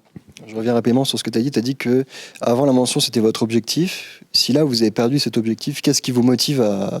C'est la note, justement? À Montchappet, je sais pas, depuis peut-être plusieurs années, ils mettent en place un diplôme, un tableau d'honneur en fin d'année, donc pour les élèves méritants. Donc c'est vrai que c'est un peu, pour ma part, mon objectif à tenir d'avoir ce diplôme. C'est une récompense de tout le travail et l'investissement qu'on fait au sein de l'établissement. Je vais faire circuler un tout petit peu la parole, par exemple, du côté d'Emma. Emma, toi, qu'est-ce que c'est ton rapport aux notes? Est-ce que tu considères que dans certains établissements, par exemple aux États-Unis, il n'y a pas de notes? Moi, je sais que je suis alternant, donc je suis dans une école en master où je ne suis pas noté, j'ai aucune note sur 20. Pour toi, est-ce que ce serait plutôt quelque chose qu'il faudrait encourager, ou est-ce qu'avoir une représentation ou une valeur de ce que vaut ton travail, c'est précieux pour toi? Alors, c'est vrai que les notes, ça peut être très stressant. Parce qu'on a envie de réussir, c'est fondamental, surtout pour l'avenir, pour un métier ou autre. C'était quoi la question? Je suis oubliée. Toi, ton rapport aux notes, c'est quoi? C'est que ça te génère plutôt du stress? Est-ce que ça t'encourage à travailler plus? Non, justement, ça met un gros coup sur le moral. Et je sais que ça peut être vraiment énormément de pression. Je pense ça. Ouais. Je vois que tu acquiesces un petit peu, Lana. Est-ce que toi, la note, pour toi, c'est plutôt un moteur, ou justement c'est plutôt quelque chose qui va te stresser ou générer un peu d'angoisse? Pour moi, les notes, déjà la note, après, ça nous fait une moyenne. Et on a un peu, je pense, tous chacun un objectif de moyenne. On se dit, tiens, il ne faut pas que je descende plus bas que 10, par exemple. Et je pense que ça peut nous donner des objectifs. Mais oui, c'est un moyen de pression selon les personnes qui sont notées. On n'est pas tous pareils. Mais par exemple, je sais que certains collèges, c'était le système de couleurs, les notes. Et ils disaient qu'ils faisaient ce système-là parce que les couleurs, ça peut être moins aggravant pour le moral. Par exemple, si on a un rouge, ça veut dire qu'on a une mauvaise note. c'est moins représentatif que si on a un 0. Mais mon truc, c'est que quand on rentre au lycée, après, on a directement les notes et au final, on n'est pas vraiment habitué à avoir eu... Pour toi, avoir ce système de couleurs, ça t'handicape presque parce que... ouais, d'accord. Mais après, oui, je trouve que les notes, sinon, en elles-mêmes, c'est bien. D'accord, ok. Alors, je vois des mains levées. Je vais peut-être d'abord faire on aura une question du chat juste après. J'attends juste les réactions. Moi, déjà, je suis d'accord avec Lana. Le passer de couleurs et arriver au lycée avec directement des notes, c'est pas toujours le meilleur moyen. Ça apporte une pression qui est rapide, même si ça n'a pas été mon cas. Je me doute que ça doit être ça. Et moi, surtout, ce que je trouve avec les notes, c'est que on perd l'envie d'apprendre. La plupart des jeunes, on apprend en vue des contrôles, des notes, etc. Et on n'a plus l'envie d'apprendre juste pour apprendre, pour avoir des connaissances, etc. Je vois que notre deuxième Sarah avait aussi levé la main. Moi, je suis d'accord avec Sarah. Le système des couleurs, certes, c'est bien pour le moral de l'élève. Il se sent moins, s'il a une mauvaise note, il se sent moins rabaissé. Mais en revanche, ça reste qu'on peut avoir un rouge, ça équivaut à peu près entre 0 ou 9 éventuellement, et on ne sait pas quelle est notre faute et on ne sait pas comment s'améliorer. Donc, je trouve encore que c'est un inconvénient des couleurs. Mais c'est vrai que le système des notes n'est pas parfait. Ça met beaucoup de pression sur un élève et il perd également l'envie d'apprendre. On apprend envie d'avoir une bonne note pour un contrôle et pas parce qu'on a envie d'apprendre. Mais je veux bien admettre aussi que c'est très compliqué à enlever les notes parce qu'on a un système qui remonte à des années. Et même pour nous, si maintenant on nous enlevait les notes, ça serait très compliqué parce qu'on se fie à ça. Donc, il n'y a pas de système parfait, mais il faudrait envisager de l'améliorer. Ok, alors je me coupe 30 secondes, j'ai une question de la part de Boris. Oui, alors justement, on vous entend parler de cette envie d'apprendre, du fait que les notes et le système scolaire n'est peut-être pas forcément adapté pour vous donner envie d'apprendre. En fait, c'est tout simple comme question. Qu'est-ce que vous en attendez de ce système scolaire ? Est-ce que vous vous dites, c'est là pour qu'on passe en fac derrière ? Ou est-ce que justement, vous vous dites, nous, on préférait ne pas avoir de notes, juste qu'on soit là, qu'on aille en cours et qu'on apprenne vraiment des choses qui nous sont utiles ? Qu'est-ce que vous en pensez, en fait ? Qu'est-ce que vous attendez du système scolaire ? Moi, je trouve que c'est important que l'élève acquiert des connaissances, éventuellement faire des études supérieures, mais surtout qu'il acquiert les connaissances qui lui font plaisir et qui vont lui être utiles pour l'avenir. Et peut-être juste avoir des tests de connaissances, afin de voir que l'élève a maîtrisé la notion. Je pense que ça peut être bien. Est-ce que tu vois que le risque, ça pourrait pas être de prendre seulement que les matières qui font plaisir, comme que je reprends tes mots, mais à un âge où on ne sait pas encore vraiment où est-ce qu'on veut se diriger, et peut-être qu'à un moment T, un instant T, on n'est pas forcément intéressé par les sciences, et qu'en fait, 5 ans plus tard, on veut devenir physicien. C'est vrai que ça... Un socle commun pour toi ? Je pense qu'il faudrait un socle commun, et ça renvoie à la question on nous demande de choisir un avenir à l'âge de 15-16 ans, alors qu'on n'est potentiellement pas du tout prêt pour ça. Donc le nouveau système qui a été mis en place avec les spécialités, c'est plutôt bien. On peut prendre ce qui nous plaît, mais ça reste qu'on a toujours la pression de qu'est-ce qu'on va faire de notre avenir. Il faut absolument qu'on choisisse, alors qu'on a 15-16 ans, on devrait encore profiter et apprendre la vie, et on nous force directement à avoir des gros choix qui pèseront sur notre vie future. Je vois, il y a pas mal d'écoles aussi, notamment dans les pays nordiques, Finlande, Norvège, Suède, qui mettent à l'honneur, ou qui en tout cas implémentent dans leur système scolaire, la cuisine, la couture, les activités du quotidien qu'on ne nous apprend pas du tout dans le système scolaire français. Je vais faire passer un petit peu la parole. Est-ce que toi, par exemple, Antoine, tu considères que il faudrait implémenter ces matières-là, la cuisine, la couture Ouais, effectivement, ou des tâches de la vie comme payer les impôts, des choses qui peuvent nous être utiles directement. Ne serait-ce que pour la motivation des élèves. Je pense qu'on regarde globalement, les élèves ne voient pas forcément à quoi tout ça va nous servir. Il y a plein de matières qui ne sont pas forcément parlantes, surtout celles qui sont dans le tronc commun, qui sont entre guillemets pour tout le monde. Il y aura forcément des gens qui ne seront pas intéressés par ça.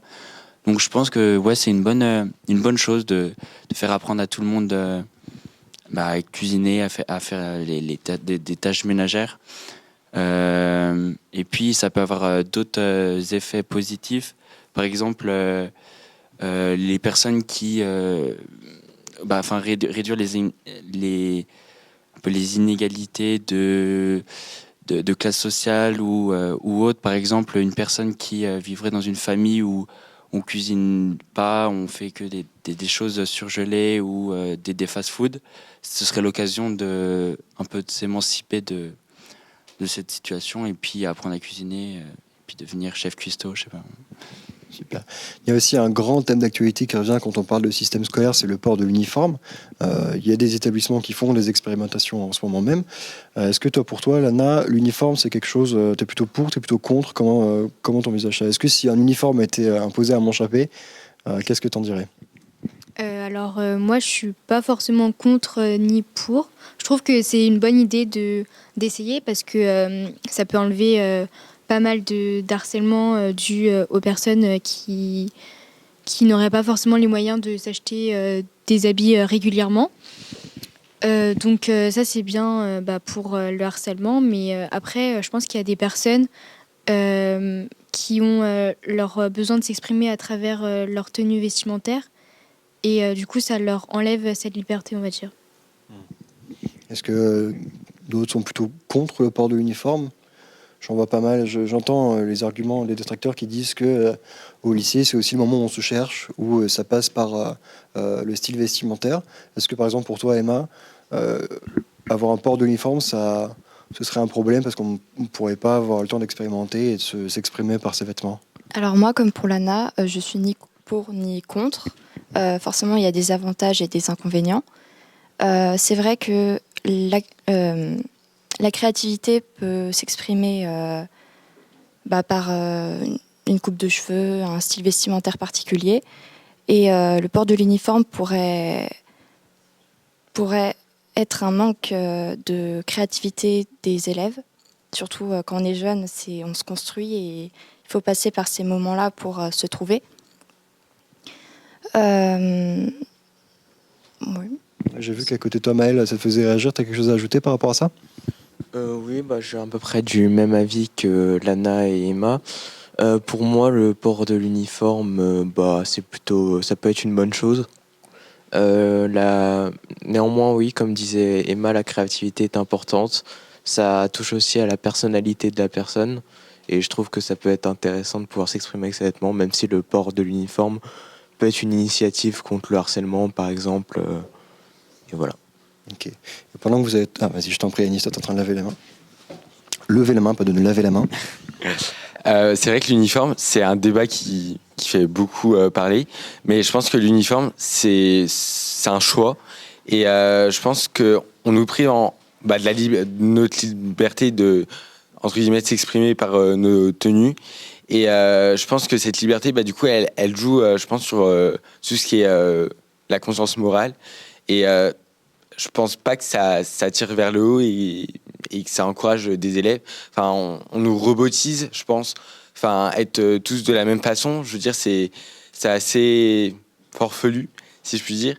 Et pour revenir à certaines personnes sur la pression scolaire, je veux dire, l'État, le gouvernement, la prennent pas forcément en compte tout le temps.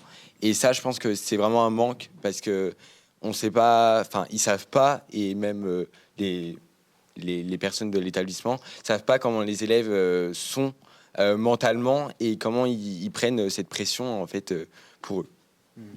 Là, vous avez bossé pendant 4 mois sur notamment ce thème-là qui vous touchait particulièrement. Qu'est-ce qu'on aurait oublié qui vous touche particulièrement? Sur quoi vous avez travaillé d'autre sur ce thème du système scolaire? Je vois que Sarah lève la main. On a parlé aussi, je crois, des devoirs. L'idée de mettre des devoirs pendant les vacances ou le soir. On trouve que c'est pas forcément une bonne idée parce qu'on passe déjà nos journées en cours. Et les vacances, c'est en partie fait pour se reposer de ces semaines où on enchaîne les journées, etc. Donc je pense pas surtout que c'est une bonne idée de mettre des devoirs ou d'en mettre moins parce que la France ne fait pas partie des pires pays en termes de scolarité. On a quand même un bon niveau.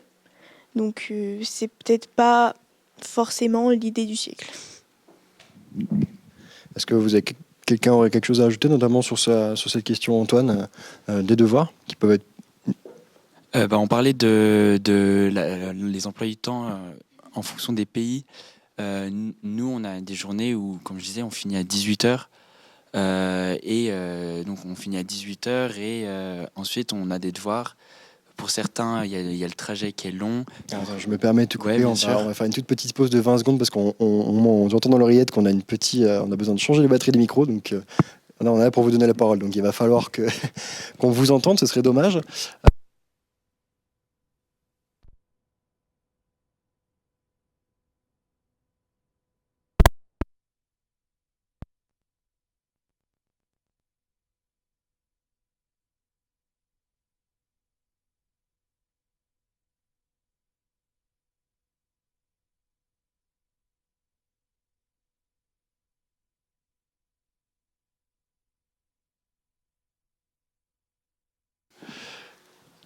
C'est tout. Donc, tu disais, excuse-nous. Donc oui, on finit à 18h. On a parfois du temps pour rentrer chez soi. Donc on arrive à 19h pour certains chez nous. Et ensuite on a des devoirs. Bref, on doit manger. Ce qui fait qu'on n'a plus de temps pour nous. Si on compare à donc l'Allemagne ou l'Espagne, il y a beaucoup d'autres pays où c'est comme ça. Ils ont toute l'après-midi de libre, ce qui leur permet, comme disait Sarah, de faire des activités, mais aussi donc de faire ces devoirs-là. Je trouve que ce système de finir, de la journée entière de cours est moins compatible avec des devoirs, donc il faudrait, bon après ça dépend surtout des professeurs, mais donc réduire les quantités pour permettre à l'élève de pouvoir vivre entre guillemets, pouvoir pratiquer des activités extrascolaires. Sans être fatigué, sans finir ses journées à 20h le soir, sans avoir pris de temps pour lui. Voilà, si on caricature, au moins d'heures, moins de travail, moins de cours. Est-ce que pour vous, si on fait tout ça, on garde quand même un niveau acceptable ? Par exemple, dans les autres pays, tu considères que... Il y a la question qui se pose de est-ce que ce serait pas parce que il y a trop de travail demandé aux élèves que... le niveau est plus bas. Du surmenage selon toi ? J'ai pas la réponse, mais éventuellement tu voulais te dire.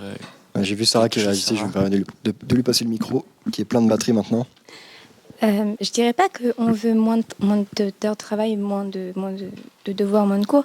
Il faudrait juste choisir, parce que une longue journée où on finit à 18h n'est pas compatible avec une tonne de devoirs après.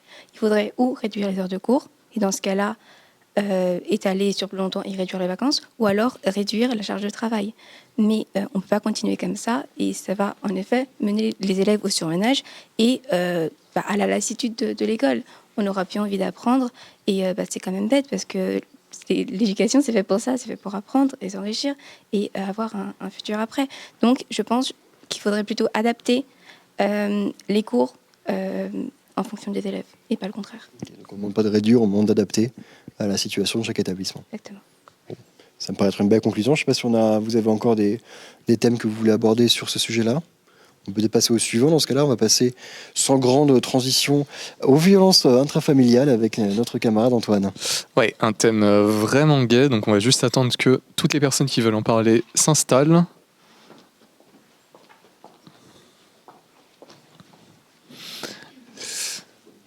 Donc d'abord, ça serait bien de poser un petit constat. Je crois que Loane, tu voulais le faire. Parce que donc aujourd'hui, au niveau des violences intrafamiliales, donc ça inclut les violences conjugales et les violences sur les enfants, il y a des chiffres qui sont absolument alarmants et qui ne cessent d'augmenter malheureusement. Donc déjà, malheureusement, les chiffres sur les violences faites aux enfants, on en a très peu.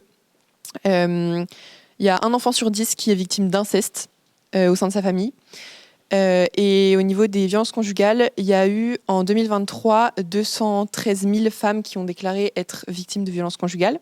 Sauf qu'on sait que seulement une femme sur 5 qui est victime de ces violences le déclare. Donc je vous laisse imaginer la proportion que prend le chiffre quand on prend tout en compte, même celles qui ne le déclarent pas.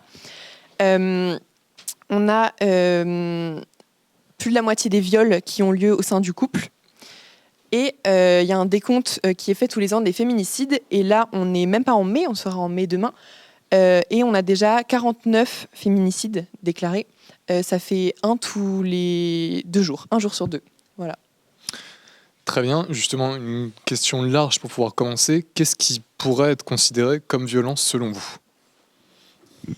Selon moi, il y a plusieurs types de violences. Il y a les violences physiques, donc ça peut commencer d'une petite claque à des coups. Et il y a aussi les violences psychologiques qui, pour le coup, sont plus banalisées parce que les victimes vont avoir tendance peut-être plus à minimiser, voire à être dans le déni. Je pense que ce qui est vraiment important, c'est d'en parler, que ce soit pour les violences psychologiques ou physiques, de libérer le débat, de croire les victimes aussi, parce que les croire, ça permet aussi qu'elles croient elles-mêmes à leur histoire et à leur, à leur histoire. Et voilà, même pour les enfants, par exemple, les violences physiques, ça peut être des petites claques, etc.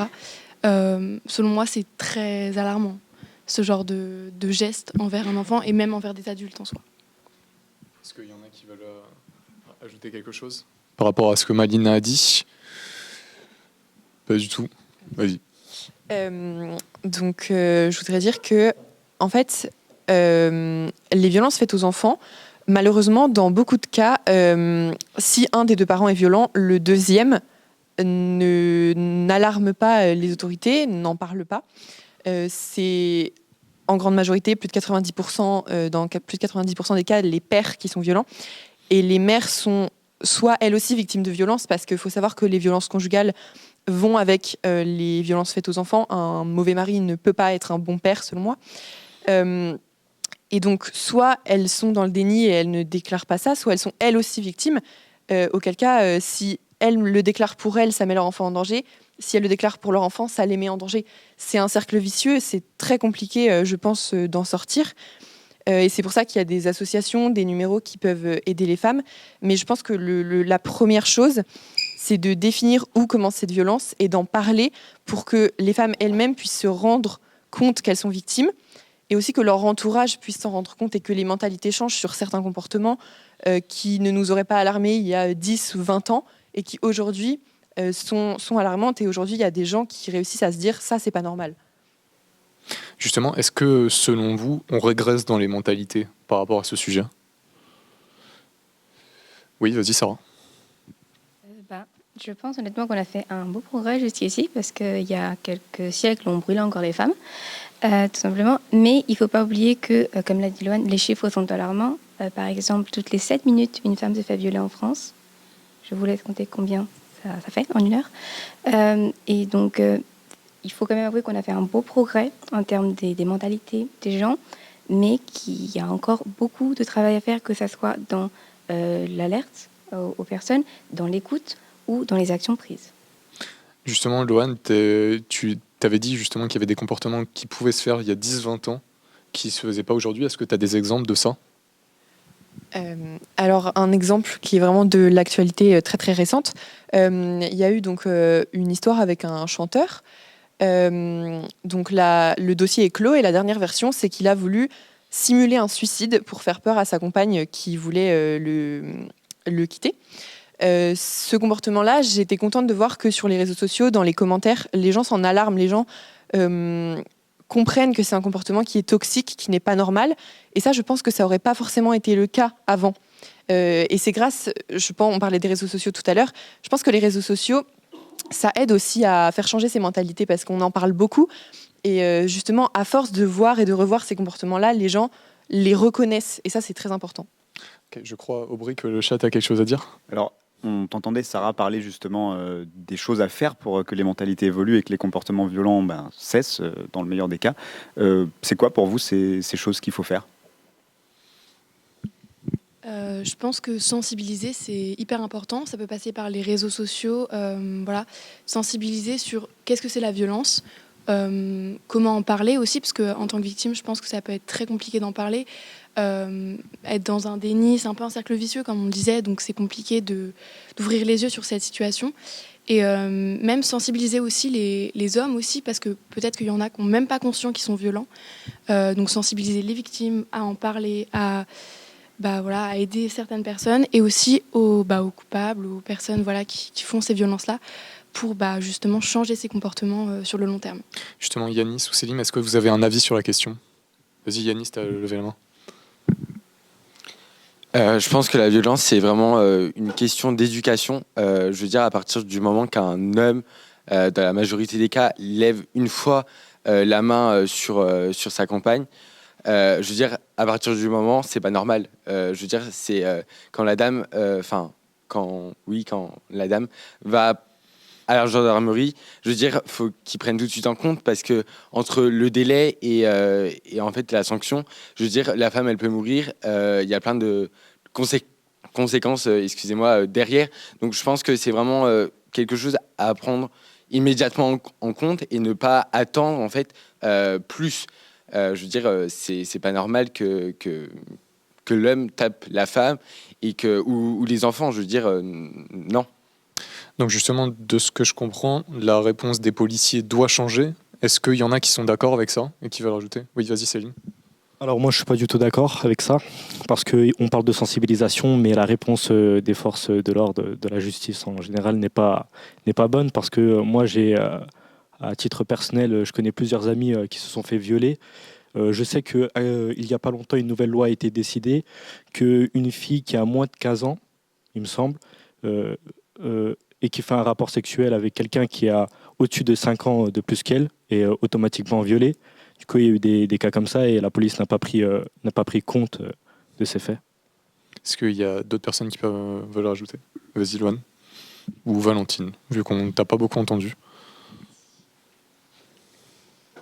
Déjà, je suis d'accord avec ça, mais je pense que ça passe beaucoup plus par la sphère publique pour que tout le monde s'en rende compte, notamment dans les services de santé. Il faut savoir que les femmes qui se font violer régulièrement sont 4,5 fois plus exposées aux maladies sexuellement transmissibles comme le VIH et qu'elles font environ 16% de plus de chances entre guillemets d'avoir des fausses couches, ce qui est quand même extrêmement traumatisant physiquement et psychologiquement. Donc ces violences-là, elles sont totales en fait.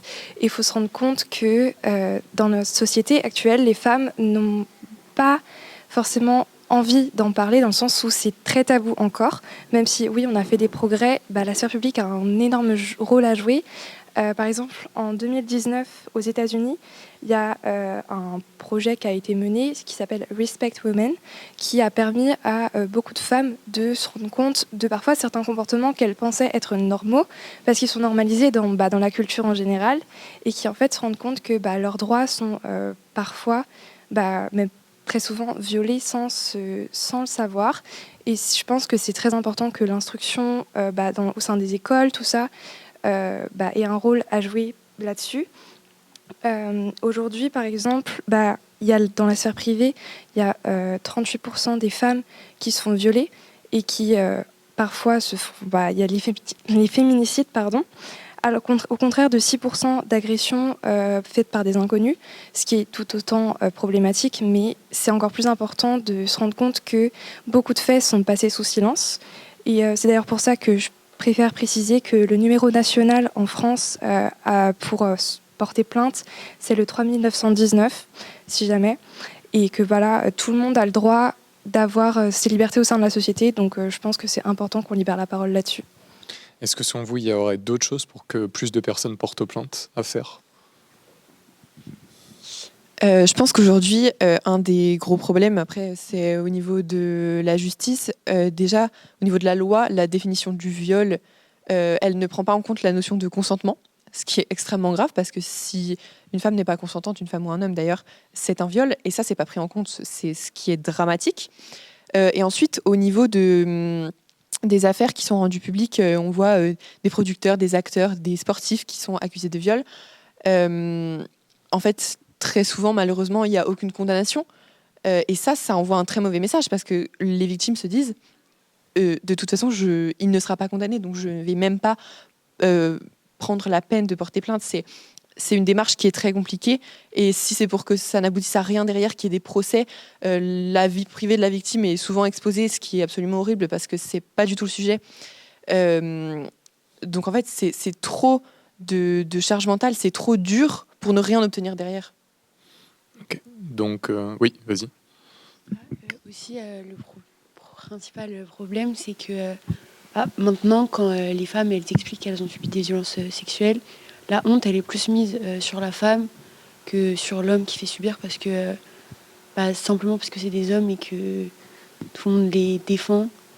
Et faut libérer la parole puisque plus les femmes elles en parleront, moins la honte elle sera remise sur elles. Je vois que beaucoup hochent la tête. Est-ce que vous avez justement des exemples où la femme a été plus endommagée par rapport à l'homme accusé d'agression sexuelle? Par exemple, avec l'acteur du coup qui a pas longtemps qui a été mis en cause. Tout le monde l'a défendu alors qu'il tenait des propos envers une enfant et que l'enfant elle en est pas consciente et au final tout le monde a dit que c'était pas grave et alors que la violence elle commence par les mots avant d'être Très bien. Donc, est-ce que justement, selon vous, il y aurait d'autres choses à faire pour pouvoir libérer la parole et aussi et surtout pour que le nombre de violences intrafamiliales baisse? Oui, ça va. Je pense que on l'a déjà mentionné, mais c'est important de sensibiliser les personnes, en particulier les hommes, à ça. La plupart des hommes, quand on leur demande s'ils sont féministes, ils vont simplement ne pas savoir ce que c'est.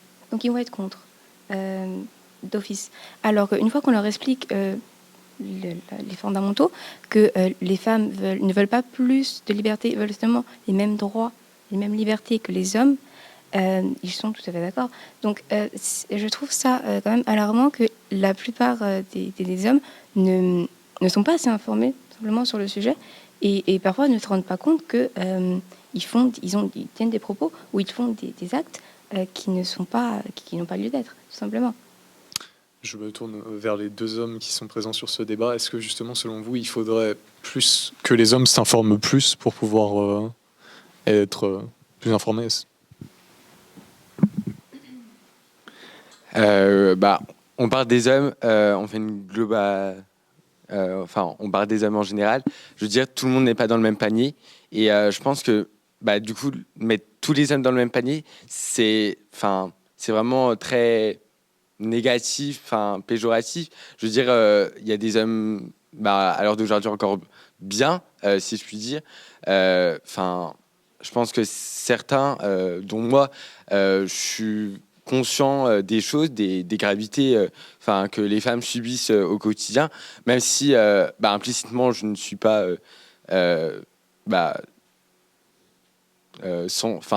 sensible ou je veux dire touché, impacté. Donc c'est vrai que ça joue après sur le psychologique et le psychologique, je pense qu'il n'est pas assez pris en compte dans une plainte parce que malgré que la plainte elle soit mise, je veux dire derrière il y a des actions et ça peut emmener au suicide de la personne et voire des enfants. Oui, vas-y, Eloane. Je voulais rebondir sur ce qu'il a dit parce que c'est un peu un argument de tous les antiféministes, justement. Pardon, mais ce truc de c'est pas tous les hommes, il faut pas les mettre tous dans le même panier. On dit pas que c'est tous les hommes, en revanche, c'est quand même très, très, très, très souvent des hommes. Dans le cas des viols, 96% des auteurs sont des hommes. Dans le cas des violences conjugales, 98% des auteurs sont des hommes.